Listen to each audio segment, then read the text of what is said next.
Selamat pagi anak-anak. Assalamualaikum warahmatullahi wabarakatuh. Sehat semuanya nak? Iya, kali ini kita berjumpa lagi dengan Ibu. Kali ini kita akan belajar mengenai karya tulis ilmiah. Siapa yang pernah dengar? Oke. Sebelum kita lanjut, Ibu mau tanya, tugas minggu lewat mengenai proposal sudah kalian kumpulkan? Oke. Selanjutnya, kita bahas mengenai karya ilmiah atau pengertian dari karya tulis ilmiah. Perhatikan, karya tulis ilmiah atau disingkat dengan karya ilmiah. Apa itu? Laporan tertulis atau tulisan yang memaparkan hasil penelitian atau pengkajian mengenai suatu masalah yang telah dilakukan oleh seseorang atau sebuah tim dengan memenuhi etika dan kaidah keilmuan yang ditaati dan dikukuhkan oleh masyarakat umum. Nah, karya tulis ilmiah ini juga disebut juga sebagai tulisan akademis. Karena biasa ditulis oleh kalangan kampus atau perguruan tinggi, dosen, mahasiswa. Ini fungsinya apa karya tulis ilmiah ini? Karya tulis ilmiah ini berfungsi sebagai sarana untuk mengembangkan ilmu pengetahuan dan teknologi yang berupa penjelasan, prediksi, dan pengawasan.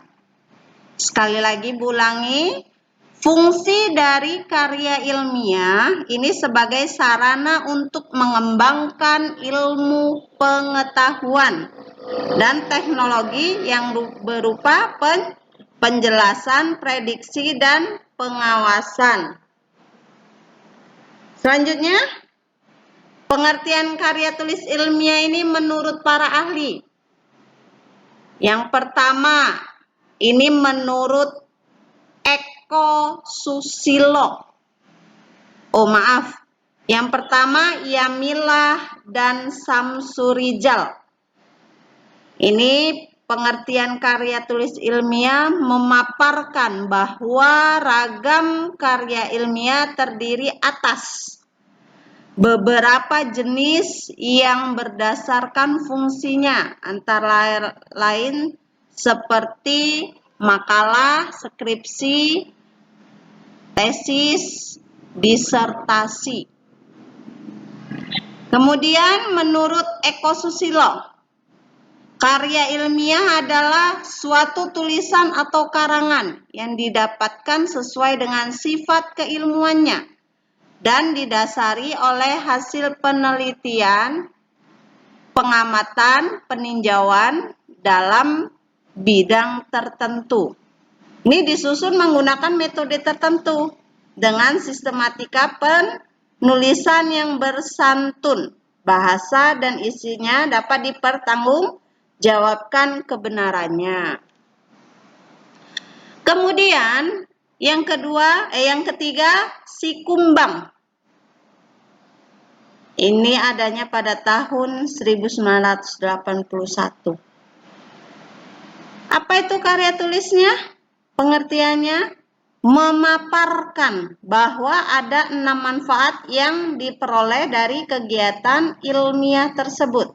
Ini antara lain mengembangkan keterampilan membaca efektif, dapat menggabungkan hasil bacaan dari berbagai buku, mengambil intisarinya, dan mengembangkan ke tingkat pemikiran yang lebih matang. Selanjutnya, tujuan karya ilmiah.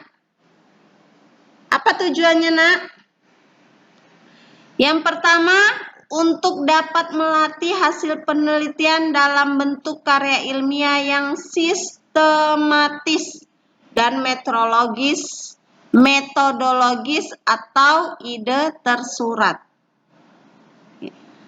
Kemudian yang kedua, tujuannya karya ilmiah yang telah ditulis diharapkan menjadi transformasi pengetahuan antara sekolah dan masyarakat. Ketiga, pada akademis tidak hanya sebagai konsumen pengetahuan, tapi juga mampu menjadi produsen, berpikir dan menulis di bidang ilmu pengetahuan. Selanjutnya, tujuan yang selanjutnya yang keempat, untuk membuktikan pengetahuan serta potensi ilmu yang dimiliki oleh penulis. Jadi, si penulis tadi, kalau dia mau paham tentang pengetahuan yang dia miliki, dia dapat menulisnya dalam bentuk karya ilmiah. Selanjutnya dapat melatih keterampilan dasar dalam melakukan penelitian. Jadi tujuan karya ilmiah ini ada 5. Selanjutnya, manfaat karya ilmiah. Yang pertama, untuk melatih dalam menggabungkan beberapa hasil bacaan dari berbagai sumber bacaan. Jadi, kalau kita mau membuat karya ilmiah, kita ini mau mengambil dari beberapa sumber. Jadi, beberapa sumber tadi kita gabungkan menjadi satu, yaitu dalam bentuk karya ilmiah. Yang kedua, penulis dapat berlatih mengintegrasikan hasil bacaan dengan gagasan sendiri. Jadi isi dari karya ilmiah ini tidak harus tergantung dengan buku. Boleh kita tambahi dengan bahasa kita sendiri. Dan itu harus menggunakan bahasa yang baik dan benar, yang sopan.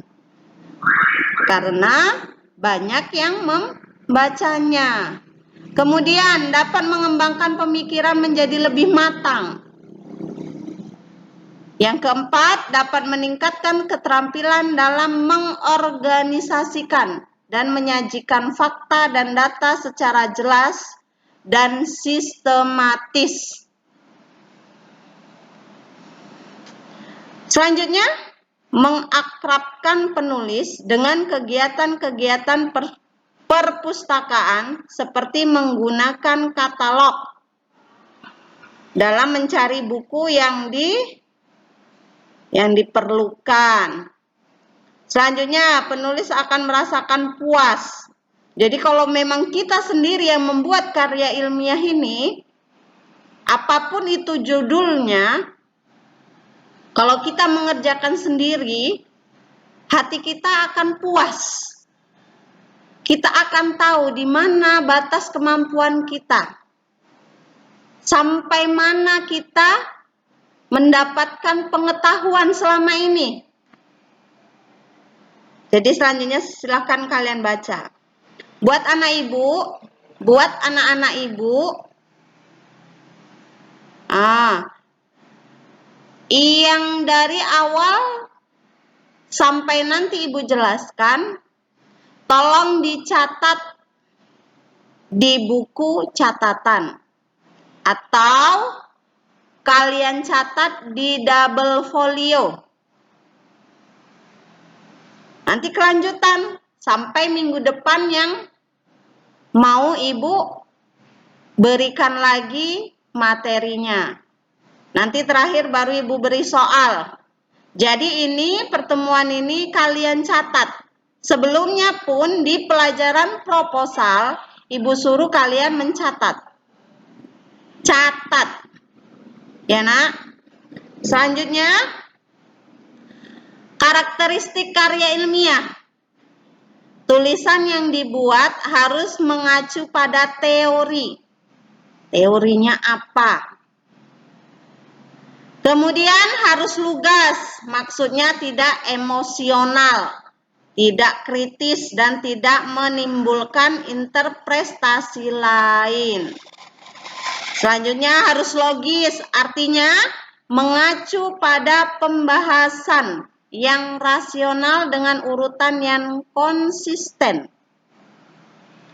Kemudian efisien, ini artinya mempergunakan kalimat kata dan bahasa yang baik sesuai dan mudah dipahami. Nah, silakan nanti kalian baca. Selanjutnya, jenis-jenis karya ilmiah. Ini ada artikel, makalah, kertas kerja, paper, skripsi, tesis, disertasi, dan artikel ilmiah.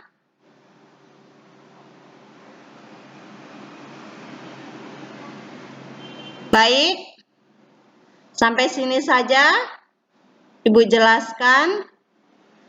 Akan kita lanjut minggu depan dengan judul yang sama. Lebih dan kurangnya Ibu mohon maaf. Ibu tunggu catatannya. Minggu depan sekalian sama Ibu berikan soal. Assalamualaikum warahmatullahi wabarakatuh.